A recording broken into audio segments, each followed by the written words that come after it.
Right, we're going live to Christine this morning in the US. Good morning, world. Good morning. How the devil are you? Oh, I'm fantastic. I'm hopped up on tea and coffee, and I have my best friend Amanda with us today. I'm so excited. See, I don't get that, how you can drink two blooming coffee and tea at the same time in your mouth. It's just not for nothing. Why you don't put it in the same mug, I don't know.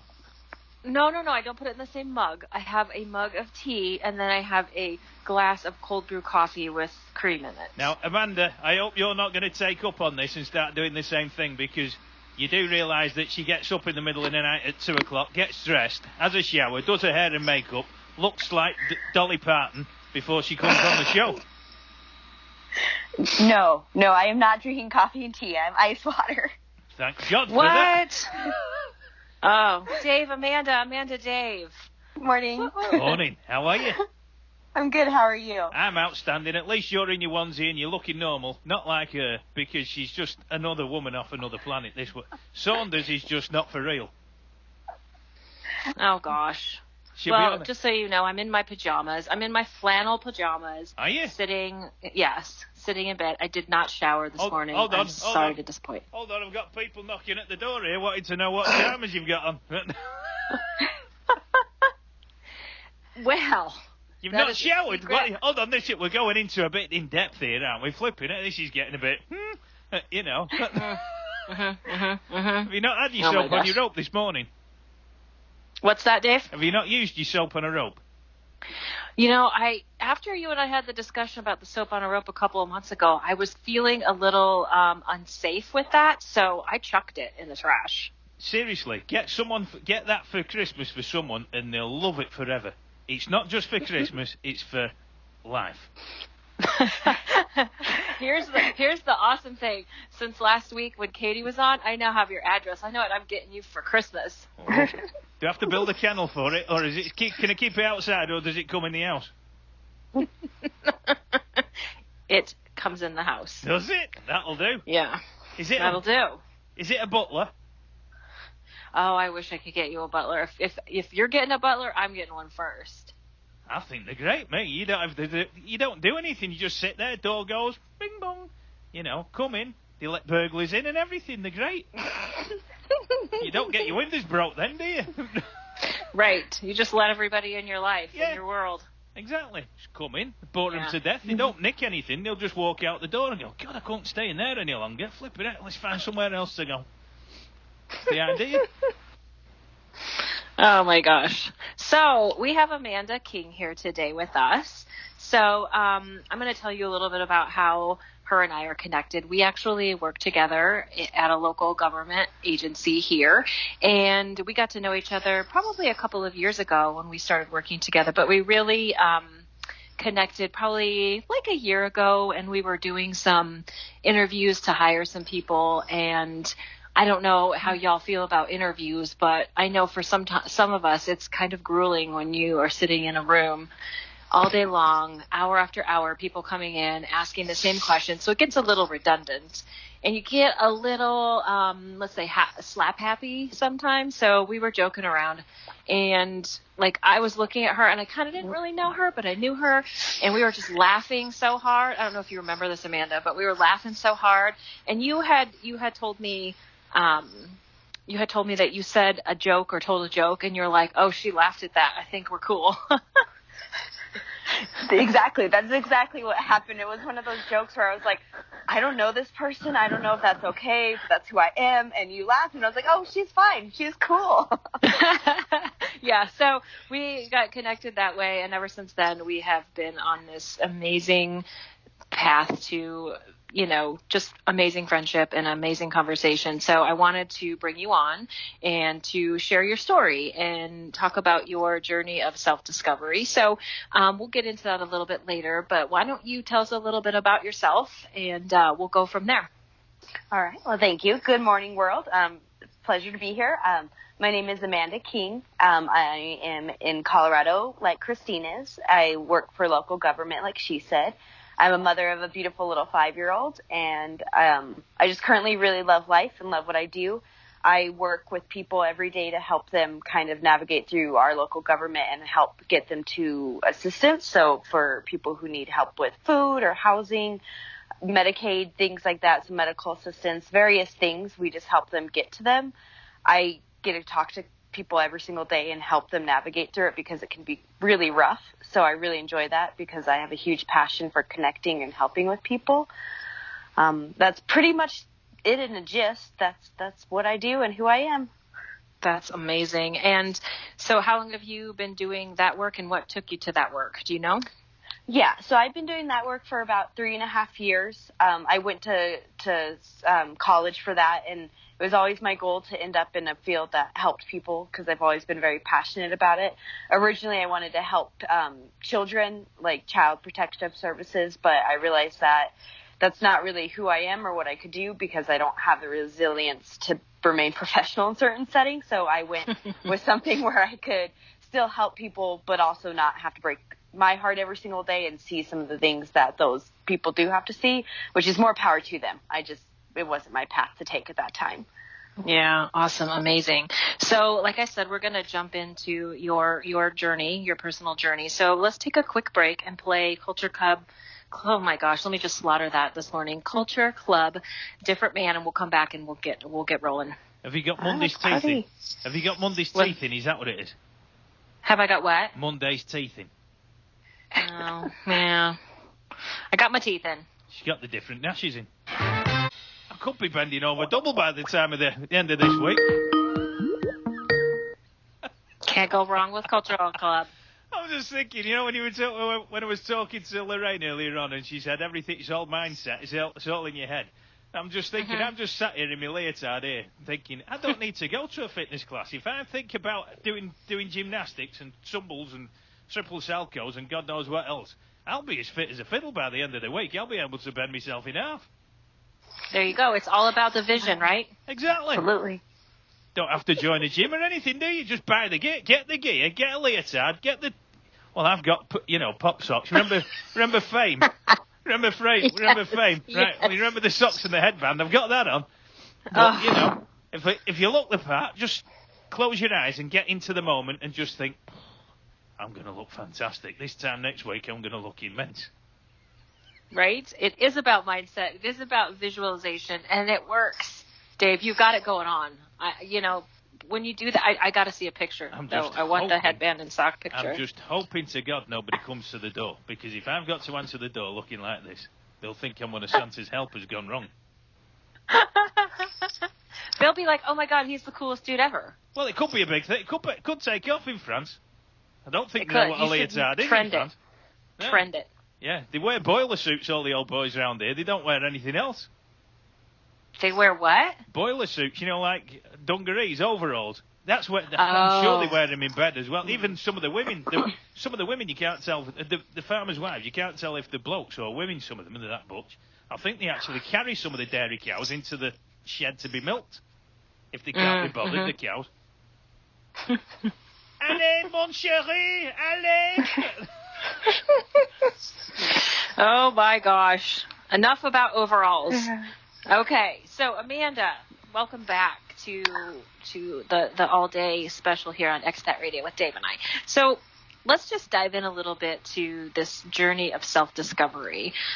At what point in the last year or so did you realize you wanted to actually take this journey and go for something different? Well, yeah. So first, I'm also my leotard, so I feel like I dressed appropriately for the show. Oh, are you? Now we're talking. But, yes. So about a year ago, to answer your question, a few things all happened at once. It kind of was like I was living a life where it was like fake it till you make it and just going through the motions. And one day, I think it just clicked where I woke up and I realized I wasn't okay, and I was okay with not being okay, but I wanted to change it. So I took little steps. I've always kind of suffered on and off. Well, I don't want to say suffer. I've always lived with a little bit of depression and anxiety, and I've had bouts of it that were more extreme than others. And I was finally able to just admit that this was a time in my life where I was going to be able to pull pull out of it by myself. So I was willing to go talk to somebody about it and admit how I was truly feeling. And once that happened and I gave power to the words by saying it out loud, it was able to make it be that now I could actually do something about it. I was facing down a choice, either do something about it or continue to do what I had been doing. And once I realized that I was the person and I was the reason that was in the way, there was nobody else, and I was the only person who was going to change it. Once I accepted that, then that's kind of when the motivation and the ball really started rolling, because I was the one who was making excuses. I was the one who was standing in my own way of getting to a better life and better happiness, both physically and mentally and all of that. So that's kind of what happened. It was a few things all at once that just aligned perfectly that helped me get out of it and realize I have to change if I want to change, essentially. So at that point, what, if you can remember, what were your short and long-term goals in that moment? Do you even remember? I think some of the short-term goals, I think a huge part of it was I just wanted to be active and push myself and get out there. So short-term goals, I remember I said I would talk to one person a day that I didn't normally talk to, and then two, I would move. Physically, I would move. So I would go to the gym, I would walk, I would do something to make my body move, because once I realized you kind of get your energy and some things off of that, I realized it made me feel better, and then I would be more willing to go talk to people because I was hyped up from moving my body. So I remember those were my short-term goals at the time. Long-term, I think, was just to get to a place where I felt okay. So at that moment, you were just talking about a movement. So in the beginning of this thing, do you feel like movement was the first step for you, or do you feel like it was a mindset thing, or maybe they went together? I think now that I think back on it, I think they were going together, but at the time it really was just movement. And I think people always say that exercising can change your thinking, and it can put people in a better mood. And a person who had never done that before, I always was like, whatever, that's weird. No. And then I remember there would be times where I would have some kind of emotion, whatever it was, whether it was angry, frustrated, sad, even happy, and I would move, and it is true. It either continue the happiness or it get me out of whatever funk I was in to be able to do it. And really, now that I'm in a better place, I realized what I was doing was changing my mindset. I was changing how I was choosing to look at it by moving my body. Moving my body, for whatever reason, made me be able to look at things different, in a different perspective. And I think they did go together. But at the time, I think I was more just focused on moving. Right. I remember. So one of the things that, we get to do together is to work out and to, we ran and we lifted weights and we did elliptical, we did everything together. And I remember there were times when either one of us or both of us were having what you were talking about, that emotional piece, and you get on the treadmill and you run as fast as you can. And I know for me, sometimes it's really emotional at the end. I remember sitting there just sobbing, and people are kind of looking at me weird, but you were like, no, I totally get it. So that emotional release is really empowering, and I don't think people really realize that.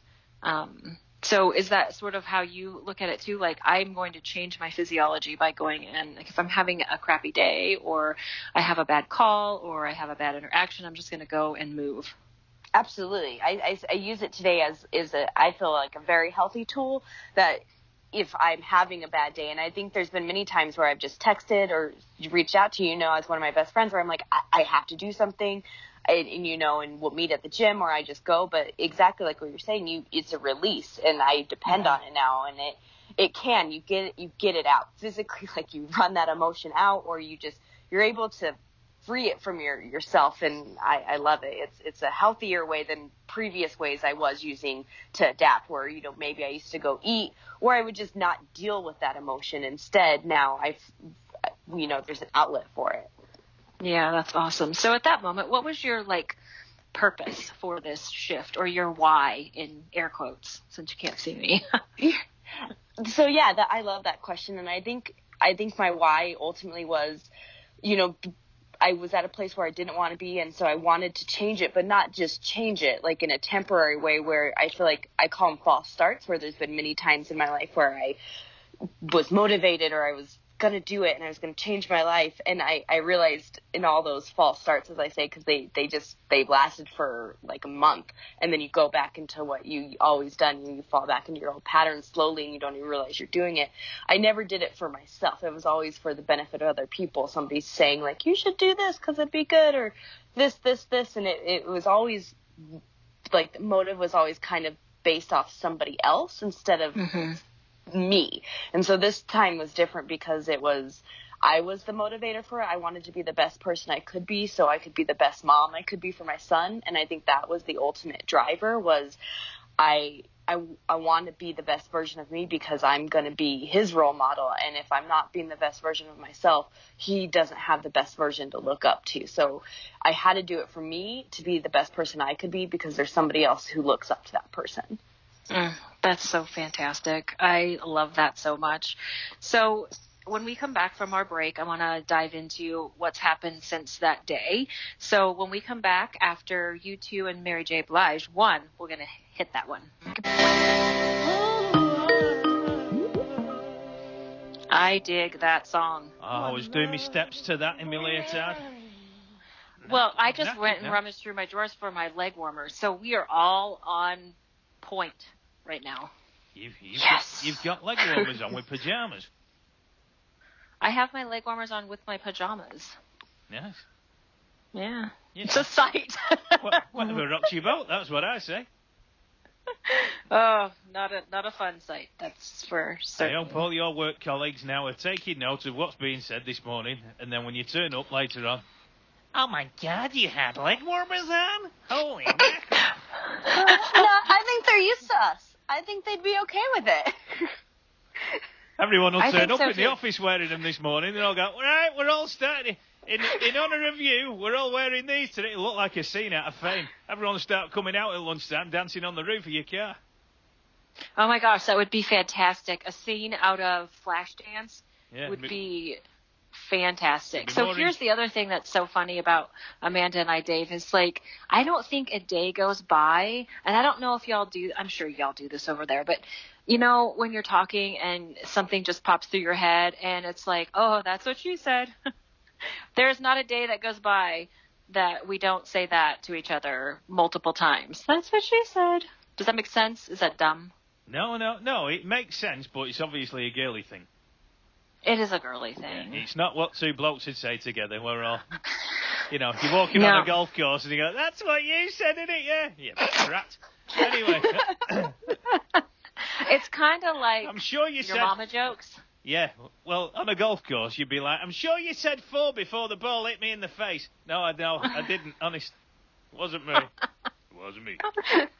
Wasn't me. Yeah. So that's what she said jokes are like our thing. So people are used to us being a little quirky and weird, but leg warmers, they would probably think that's pretty cool. But yeah. Anyway, we digress. So back to my friend Amanda.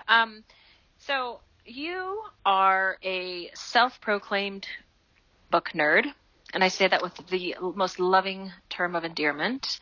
And you have decided to write a book. When did you make this decision? All right, so let me take off my leotard and put on the book attire. Okay. Put it on. So, yes, so books are life, and I do accept the title of book nerd and love it. I feel like the more knowledge you have, the better. I mean, you can't, every time you read a book, I don't care what type of book it is, you get something from it. So, like I said earlier, I battled on and off with depression and anxiety, and I had some rough moments early on in life, in adolescence and childhood, and reading kind of became like that escape. And I think a lot of people find that in various ways. It could be, people have their jam, and that could be the video games, it could be sports, it could be whatever it is. And for me, it's reading. It's an escape. I like to read all types of books. There's not just one type. I love them all. And it was always something that was like this, like I put it on a pedestal, and I was like, oh, people get to do that for a living. Like they love that. Like I'm sure like they make people happy. They can evoke emotion from people by just writing words. And I always kind of was very envious of it. And I think I was with you at one point and we were listening to something and somebody was like, write that book. And I remember just sighing out loud, like, one day. And then I think over the next few months, I kind of, that was like, what's different between them and me? And it was that realization as I was getting different mindset and shifting my beliefs, I was like, there is nothing different. And I can do that. And I'm going to do that. And that's how it started, because it was just kind of realizing you can live your dream. There's nothing nobody's different than anybody else. Everybody has the same, everybody kind of has the same tools, and you can do it. So I guess then next question is, at what point was it clear that you wanted this book to sort of loosely be based on your life? Like some aspects of it, some of it's, fiction, nonfiction. Like when did you decide that you wanted to incorporate some of your life story? I think, that's a really good question, and I appreciate you asking. I think it became, the more comfortable I got kind of telling my story and hearing people's reactions. I think we all make up what we think people will react to certain things, and we build it up in our head, and I'm very good at doing that. I'm an overthinker, so I think of every overthinking I can. Whatever the possible worst case scenario is, I love to fixate on it. So I would imagine that once I told my story, people would judge and hate, and there'd be all these negative things associated with it. And once I did tell people my story, that wasn't the reaction I got. It was more positive in a place of love. And I actually told it to a person that I wasn't that close to, but they were going through something that I just felt like I can kind of relate on a level. I'm just going to put my stuff out there and see how they feel. And the reaction was so positive, where she actually was like, that it helped. And she said, like, I get it. And it just makes me feel not alone that somebody else kind of went through something like that. And it just kind of spoke volumes, because I like to connect to people. And like I said earlier, like if I can help people, it's what makes me happy. I love to help. And so I just felt like when I was that age, if somebody would have said like, hey, you're not alone and you're not the only person who's gone through that, it would have been huge. And I just kind of hope that if my story can help one person that's in a similar situation, then it's worth it. And so that's kind of where at that point decided, like, I want it to be kind of loosely based off it, because I maybe can help somebody. Right. So do you feel like you could potentially inspire people with this? Yes, exactly. That's amazing. So, along those lines, what is a leader? I think a leader, we've had a lot of discussions about this. I think a leader, to me, ultimately boils down to somebody who wants to help people get to where they're going. They want to help other people find their goals and reach those goals. I think it's not about them at that point. It's about how can they help the people who are with them or looking up to them in whatever capacity that is, get to a place that they want to be. Awesome. And so I'm guessing, just because we've had some conversation around this, like, how are you a leader for those in your life? I think one of the reasons I sometimes do like hopefully I am a leader to some of those in my life. And I think it's because I can come at things very non-judgmental. I don't walk in people's shoes. So I have no say. I have no thoughts on things, because unless you're physically or mentally harming somebody, it's really none of my business what people do. And so I come at things very non-judgmentally, and I don't look at things like that. And so I'm able to just kind of see people's views differently, because I don't look at it from like a black and white perspective. And I want people to get to where they want to be, because we're all in this life together. So that's ultimately, we should just help each other get to where we want to be.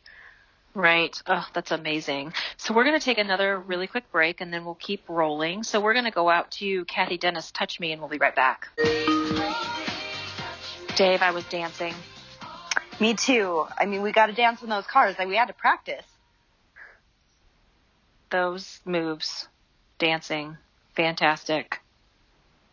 Oh, I love the song. So, Amanda. Can you hear me? Yeah, I can hear you. I hadn't pressed my button then. I'm talking to myself here like a plonker. Yeah, I was like, Dave's here. He's just winding me up. I was just going to say, right, the producers from Breakback, my voice is breaking. That's odd, isn't it, eh? 50 years of age, my voice, I'll be getting cubic pairs on my legs next. I was going to say, I know. The producers of Breakback Mountain are writing the second one, and they've asked if it's okay with me, apparently, if they can put the stars of the film in leotards when they're riding with the cowboy hat and they're off on the horses and into the distance. And they're asking what colour leotards they want me to put these two guys in.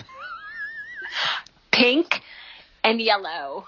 Well, that'll stick or out leopard. they'll be sticking out like a sore thumb, I'm really wouldn't a leopard fan myself. You can imagine, leopard skin leotard. You can imagine Indian. You can imagine an Indian or wild horses grazing in the and then all of a sudden lifting their head and thinking, what on earth? What for being Even eaten? the horses would be like, what? Yeah, what the? Hello? Hi, we're off. We're going for a ride in the woods. We'll be back after. Whoa.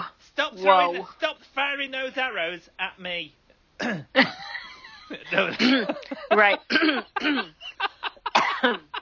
Oh, Dave. Oh, I need to lie down. Get me a flannel and a piece of lemon I can suck on. There you go. Put your feet up. So back to my friend Amanda. So I want to get back a little bit to mindset in the last, 5-ish minutes that we have and to figure out let people know where they can find you and follow you and all that kind of stuff. So I asked everyone sort of this question on the show, a couple of these questions. What is the difference between courage and bravery, in your opinion? Yeah. So I think this is a really hard question, but I think they go together. But to me, when I think of bravery, I think of more of it's an obstacle that you almost overcome fear. And it's more of like something physical. So like if somebody was brave because they did something and they overcame it. And it sometimes to me is more of a physical element. Where courage is you're more okay with being fearful and living with that fear. And it's not necessarily physical, but it can be mental or spiritual or other things. But it's not something that's necessarily outer. It's something that you have the courage to do within yourself sometimes. Mm-hmm. Awesome. And then here's the other question. And I know we've kind of talked a little bit about this pre-show. What scares you the most and why? So I think there's different levels of fear, right? So definitely spiders are my most shallow fear. Cowboys in a leotards, number 3, gotta be. I'm bringing them back. You watch. I'm bringing them back. But then I think on the deep level of fear, I think the biggest fear of mine is living a life that's not really living, if that makes sense, where you just go through the motions, and I'm sure we've all encountered that, where it's not necessarily bad, but people who just, you only have one life and it's a gift, and people who just kind of go through it and they're fine with just taking the status quo and not, it's kind of a shell of a life. And I think that's my biggest fear, is not taking every opportunity I have to better my life and better myself and better it for those around me and living it to its fullest. I think my biggest fear is honestly just living a half life. You just said something interesting, and you said you wanted to take every opportunity that you could. Like, how does that fit into mindset? Like opportunity, like I hear that word. I talk a lot about it, like finding the opportunity, like in a moment where you feel challenged, like what do you do to find that opportunity? How do you get there? Well, because my best friend is a beautiful coach and can help me through things sometimes, I do channel sometimes the crisp voice in my head, and I'll think, what is the opportunity?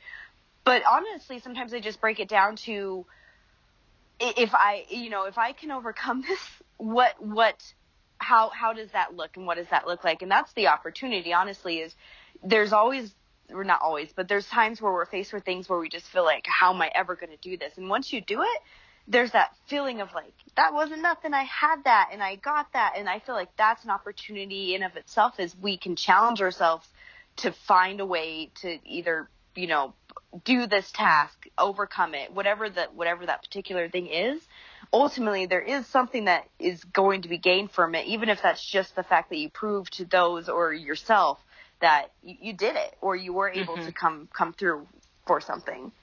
Awesome. That's so cool. And you know what I've noticed over this last hour of having this conversation with you, and probably every day that we talk, like, you will say something and then you'll kind of correct your words. Like, are words for you, self-talk words, things that you say to people, is that part of your mindset?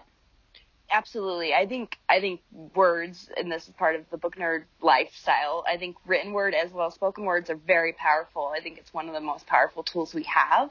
And words can be very powerful. And sometimes I think in my head it gets going so fast that I have to take a step back and be like, well, did I really want it to come out like that, or is that how I wanted?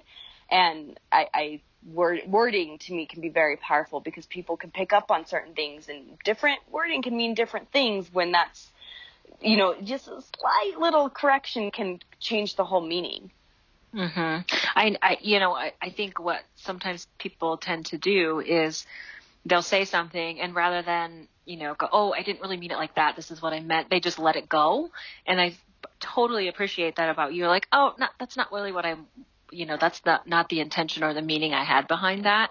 So I really appreciate like that, especially over this last hour, because you said a few things. You're like, well, that's not really what I meant. So having that, that bravery or courage just to say, hey, that's not really what I meant, that's awesome. Do you feel like that has shifted over the last year or so? Yeah, I do. I mean, I think it's a little bit of, humility that you can admit, like, oh, yep, I was going too fast and I don't want to say it like that, so I'm not going to leave that bad taste in my mouth. And like you said, like, why hold on to it if in your head then you're later going to overthink it? For me anyway, I would overthink it and be like, oh, I shouldn't have said it like that. Just say what you mean. And I need people to do that for me, so I just feel like I need to do that for people. If I'm going to use the words, I need to make sure my meaning's clear. And if I said it wrong, then I need to be the one to correct it.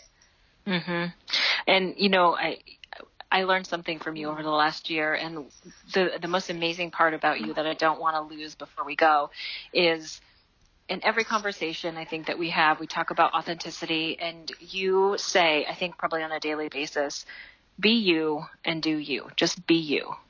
And like, that is powerful. Just a couple of words. Be you, do you. And like, when did that start for you? I think when I embraced who I was and the weirdness, and that I like that. I dug that about myself, and I kind of came to a point where I didn't care if other people did or not. And I realized that I really love that about other people. And I do think you should just do you. I wish that was more prevalent in our world, because we get so fearful. I think this comes back to what I was saying about overthinking. We get so fearful about what other people are going to say or react to certain things, where in the end, just do you. Who really cares? You're the one who lives with yourself. You're the one who has to go to sleep at night with yourself. So just be you. Like, and I really appreciate that about you, because I feel like you're the same way, and you help people to achieve that. And I think that's a beautiful thing. Thank you, hon. That's awesome. So what's next for you? So what's next is, honestly, I to finish my book and get that out there, and then continue to do me. I think writing is always going to be a passion. So next would be to continue to write, and honestly, just continue on my mindset journey. New connections, meeting new people. It's amazing. I push myself out there. One of the things was I was very introverted, and now I feel like I've switched, and I love to just start conversations and meet people and hear everyone's story. So I think that's what's next for me, is to finish this book and continue to just, grow in life. Oh, I'm so excited to see that. It's going to be amazing. So where can people follow you?